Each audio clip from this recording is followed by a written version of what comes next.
तो आज जो कहानी हम सुनने जा रहे हैं वो हमारे एक सब्सक्राइबर साहिल के साथ हुए एक रियल एक्सपीरियंस पर बेस्ड है। कभी कभी ना कुछ सफ़र जो हम यादें बनाने के लिए शुरू करते हैं वो जिंदगी के सबसे बुरे, सबसे डरावने सपने बन जाते हैं। सोचिए, एक लोरी जो बच्चों को सुलाने के लिए, उन्हें सुकून देने के लिए गाई जाती है, वो किसी के लिए खौफ का दूसरा नाम कैसे बन गई? चलिए इस कहानी के पीछे की सच्चाई जानते हैं। तो कहानी शुरू होती है एक ट्रिप से। चार दोस्त थे जो अपनी रोजमर्रा की भागदौड़ भरी जिंदगी से दूर पहाड़ों में कुछ सुकून के पल ढूंढने के लिए निकले थे। पर यह सिर्फ एक छुट्टी नहीं थी। असल में ये कोशिश थी अपने दोस्त समय को वापस पहले जैसा हंसता खेलता देखने की।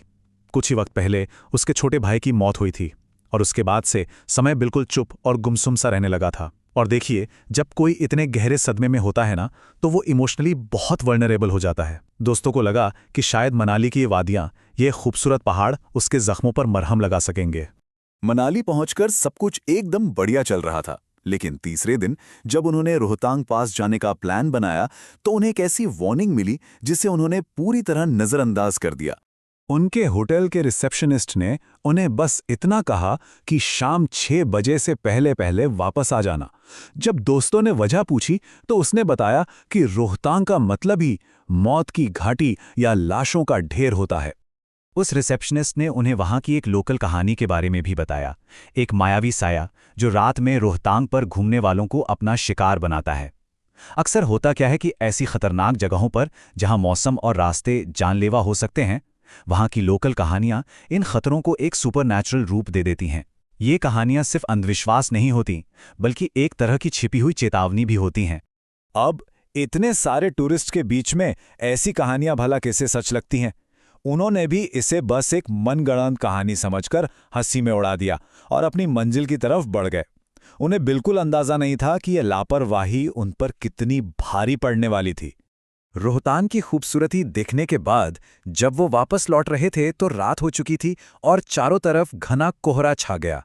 और बस यहीं से शुरू हुआ वो अजीब सिलसिला जिसने उनके होश उड़ा दिए। रात के 9:15 बज रहे थे। कोहरे की वजह से अरुण बहुत धीरे धीरे गाड़ी चला रहा था। तभी उन्हें एक मील का पत्थर दिखा। मनाली 28 किलोमीटर। अजीब बात यह थी कि उस पत्थर पर कोई बैठा हुआ था। उन्होंने ध्यान नहीं दिया और आगे बढ़ गए। करीब 20 मिनट और गाड़ी चलाने के बाद जब हूबहू वही पत्थर दोबारा दिखा तो सबके मन में एक अजीब सी बेचैनी होने लगी। और जब रात के 11 बजे वो पत्थर तीसरी बार उनके सामने आया तो उनका डर यकीन में बदल गया कि वो किसी लूप में फंस चुके हैं। लेकिन कहानी का सबसे अजीब, सबसे अनरियल हिस्सा तो अब सामने आने वाला था। जब उन्होंने घबराकर एक दूसरे से बात की तो पता चला कि उस पत्थर पर बैठे हुए शख्स को हर किसी ने एक अलग ही रूप में देखा था। चिराग को एक छोटी बच्ची खिलौने के साथ दिखी। साहिल, जो ये कहानी सुना रहे हैं, उन्हें एक धोती पहना हुआ आदमी दिखा और ड्राइवर अरुण को एक काला घोड़ा नजर आया। अब साइकोलॉजी तो ये कहती है कि जब हम बहुत ज्यादा डर जाते हैं तो हमारा दिमाग अजीब अजीब छवियां बना सकता है। या फिर शायद वो साया हर किसी के अंदर के डर को पढ़कर उन्हें वही दिखा रहा था जिससे देखकर वो सबसे ज्यादा डरते। इस 28 किलोमीटर के लूप से जैसे तैसे बाहर निकलने के बाद भी उस खौफ ने उनका पीछा नहीं छोड़ा। अब उनका सामना सीधे सीधे उस अनहोनी से होने वाला था। गाड़ी में दम सन्नाटा था और तभी ड्राइवर अरुण ने बहुत धीमी आवाज में कहा। उसकी आवाज में डर साफ महसूस हो रहा था। उसने सबको बाहर देखने से मना किया, लेकिन तब तक बहुत देर हो चुकी थी। गाड़ी उस वक्त 40 किलोमीटर प्रति घंटे की रफ्तार से भाग रही थी, जो कि कोई धीमी स्पीड नहीं है। और उनके ठीक बगल में एक करीब 15 साल का लड़का बड़ी आसानी से उनके साथ साथ चल रहा था। मिट्टी से सने हुए कपड़े, चेहरे पर चोट के निशान, और वो भाग भी नहीं रहा था, बस एक नॉर्मल चाल 40 की रफ्तार पर। यह फिजिक्स के हर नियम के खिलाफ था और उनके डर की हर सीमा के पार। जहां सब के सब डर से कांप रहे थे, वहीं समय ने कुछ ऐसा किया जिसकी किसी को उम्मीद नहीं थी। उसने कहा, शायद इसे हमारी मदद चाहिए। शायद ये समय का गिल्ट था, अपने भाई को न बचा पाने का दुख था जो उससे ये सब कहलवा रहा था।